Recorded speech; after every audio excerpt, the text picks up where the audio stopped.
Yo, what up mga balweg? Umuwi nga pala tayo ng Cavite kasi gusto nating maging Disney princess ngayong Chinese New Year. Kaso ang ending naman ginawa tayong driver ni mama. Tapos sinamahan natin siyang mamalengke. Ang kaso nga lang, di naman sinabing bibili pala ng isang sakong bigas.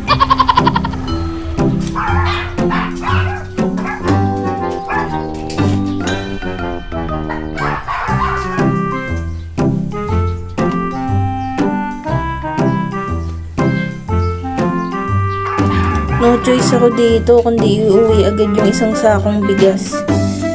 Imbes na Disney princess yung kahinatnan ko, parang ay naku.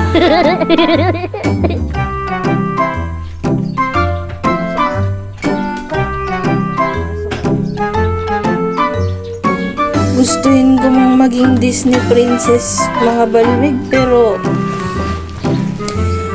pinwersa ako ng tadhana na maging kargador ba? Hindi talaga tayo pang Disney princess ba? Cute! Aray ko!